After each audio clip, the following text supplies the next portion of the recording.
Paulo, te voy a hacer, empecemos por una pregunta un poco sencilla, fácil. ¿Quiénes son la resistencia? Bueno, fácil no es la pregunta en el sentido en que lo Ujú. difícil luego es cómo encasillarlos dentro de distintas familias de organizaciones, tanto electorales como de movimientos sociales dentro del ala de derecha. Ok, En principio, digamos, es una más de varias organizaciones que forman parte de un grupo que está básicamente centrado en la idea de hacer activismo social, activismo político en las calles, ujú, digamos, ser una especie de fuerza de choque junto con los combatientes y la insurgencia, que para ujú, todo efecto práctico en realidad son básicamente la misma red de organizaciones que tienen miembros casi intercambiables y que claro. operan, digamos, dentro de las mismas estrategias.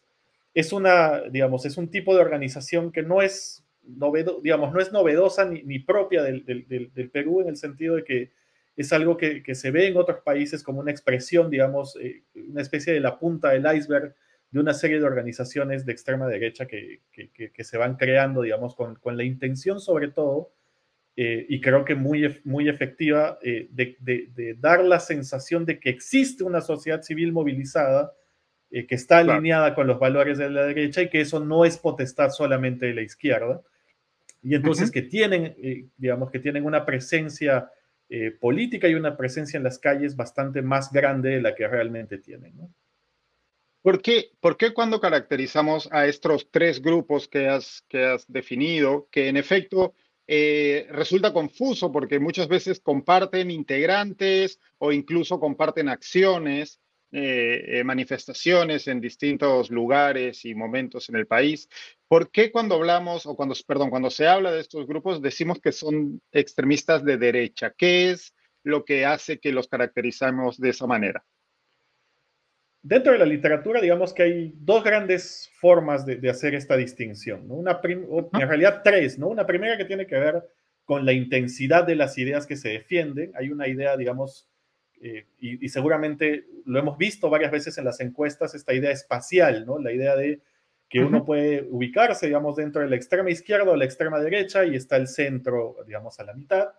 Entonces, claro. conforme más intensas son las ideas, se van más, digamos, hacia la extrema derecha. Entonces, es una cuestión casi de un componente ideológico programático, ¿no? La idea de que, bueno, Ujú. es mucho más intensa la defensa de los valores tradicionales de la derecha que tienen que ver en lo económico, con la idea de, digamos, que la desigualdad es un elemento natural de la sociedad y por lo tanto el Estado ni nadie tiene que hacer nada, digamos, para remediarlo y por otro lado, digamos, con algunos valores más conservadores en el plano de lo social.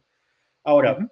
esa es una forma de verlo. Y efectivamente, cuando uno mira los discursos de los integrantes de estos grupos, pues en efecto tienen, digamos, puntúan, digamos, en valores mucho más al extremo que quien se identifica, digamos, el ciudadano promedio que se identifica a la derecha. Hay Ujú. otra forma, digamos, de hacer esta categorización que tiene que ver más bien con el tipo de estrategias que se usan, es decir, más o menos radicales y que tienen que ver principalmente con, pues, adherencia a la idea de utilizar las elecciones como principal método de influencia sobre la política hasta, digamos, visiones más extremas que tienen que ver incluso con la lucha armada, con el terrorismo, que no es tampoco, digamos, una característica única de la izquierda. En nuestra historia, digamos, estamos muy marcados por la memoria de la violencia política y el Sendero Luminoso, Así pero, es. digamos, en el contexto global, grupos paramilitares, incluso subversivos, también existen en el ala derecha. Entonces, en ese sentido, digamos, no es un grupo que haya transgredido, digamos, al punto de llamar a un levantamiento en armas, aunque Ujú. discursivamente coquetean con la idea, por ejemplo, Claro. incluso hace poco, ¿no? La idea de asesinar autoridades, digamos, Ujú, que no ujú. están de acuerdo con sus ideas, pero también, digamos, tienen una serie de estrategias, digamos, que salen por fuera del repertorio normal de una movilización social como por ejemplo amedrentar, mandar amenazas, etcétera, que tienen que ver con una radicalidad un poco más fuerte. Y hay una última que me parece que es la más importante en este contexto, que tiene que ver con la adherencia a los valores democráticos, a la idea del pluralismo político por un lado y por otro, digamos, en general, la evaluación frente al régimen democrático, digamos, la evaluación normativa, es decir, si la democracia es buena o no. Y esto es lo que los distingue hasta cierto punto de otras expresiones dentro de la ultraderecha, como por ejemplo la llamada derecha radical. O sea, la derecha radical es antipluralista, es antiliberal, pero dentro de todo todavía considera de que hay un elemento mínimo de la democracia, especialmente el componente electoral, que tiene que ser defendido y por lo tanto son más propensos a organizarse como partidos. Estos grupos Claro. más extremistas en realidad desconfían de la idea de la democracia en general y son más abiertamente autoritarios en su discurso y, digamos, plantean medidas, por lo tanto, digamos, apoyan la posibilidad de gobiernos autoritarios mientras estos, digamos, estén alineados con la idea, con los ideales que dicen defender. En estos tres niveles, digamos que con mayor o menor medida, estos grupos se alinean precisamente en ese lado del espectro, no son grupos moderados, no son grupos, digamos, que tengan un aprecio por la democracia, a pesar de que dentro de su discurso se llamen a sí mismos defensores de la democracia. Y por último, digamos, suelen tener o suelen apoyar estas, digamos, valores o ideas o programas de derecha más extremos que el centro, ¿no? Decías algo interesante al inicio de la conversación y es que en sus manifestaciones o movilizaciones, que suelen ser muy, muy ruidosas, buscan hacer, transmitir la impresión o apariencia de que hay una sociedad organizada que defiende estos valores, ¿no? Y que ellos son una suerte de punta de lanza de un movimiento mayor. ¿Cuán numeroso es este grupo o cuánto apoyo tiene de la sociedad más allá de las pocas decenas de personas que podemos ver manifestándose, ya sea a las puertas de la casa de un periodista, agrediendo a manifestantes de signo contrario, o incluso, pues como decías hace poco, a las puertas del Jurado Nacional de Elecciones, amenazando de muerte a su presidente? Digamos, como tales, no Uh -huh. son, digamos, grupos numerosos.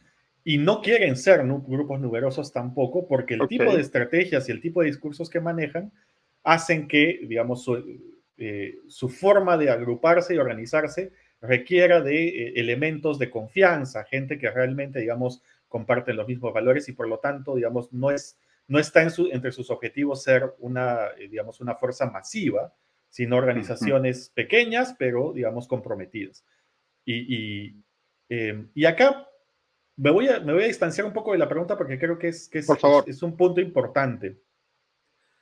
Hay una especie de paradoja, una trampa cuando uno mira la forma como se aborda el tema de estos grupos extremistas, tanto a la izquierda como a la derecha, pero fundamentalmente en los últimos años por la ola global, digamos, esta suerte de retorno con fuerza de la ultraderecha, que es la atención que se les da a este tipo de grupos, porque finalmente eso es parte también de la estrategia que Claro. tienen en su idea de influir en la política. Y esto es paradójico porque es como una especie de curva, ¿no? Es como, no se les puede ignorar porque no puedes, digamos, no puedes dejar de que crezcan lo suficiente dentro de la oscuridad digamos, de la ignorancia o de ningunear Claro. y decir, bueno, son pocos y entonces hay que dejarlos ser.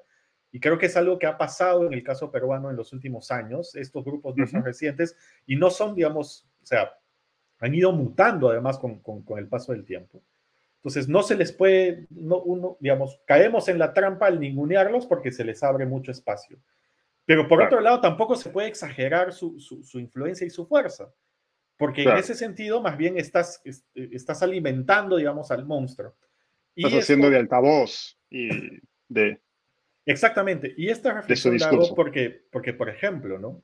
Después del escándalo del hecho totalmente repudiable de que una organización del Estado se haya sentado, digamos, a conversar con ellos y lo haya publicitado, pues se espera una reacción por parte de algunos sectores de la ciudadanía, lo cual ha sucedido. Ujú. Pero cuando uno mira las redes y los grupos, digamos, afines, más bien hay una especie de celebración precisamente por ese tipo de situaciones. Claro. Y no sé si lo han visto, pero en Twitter, por ejemplo, se reúnen. Anoche hubo una reunión de estos participantes y había una celebración al respecto y han tenido, digamos, una especie de récord en la convocatoria de su espacio, ¿no? Alrededor de más de 500 personas escuchando un space. Entonces, claro, muchas de estas personas son curiosas, muchas otras, digamos, tratan de saber qué está pasando, muchos otros escuchamos para enterarnos, pues, de qué están hablando, Claro. digamos, no necesariamente compartiendo sus ideas, pero han logrado el objetivo, que es básicamente convertirse en un espacio de discusión y crear la idea de precisamente digamos, que son una fuerza importante. Y esto, digamos, no solamente con el fin de influir en la opinión pública, sino sobre todo, y creo que ahí está, digamos, lo más peligroso, es convencer a los actores políticos de que ellos son fuerzas importantes y entonces uno tiene que Tienen que sentarse a escucharlos. conversar con ellos. Exactamente.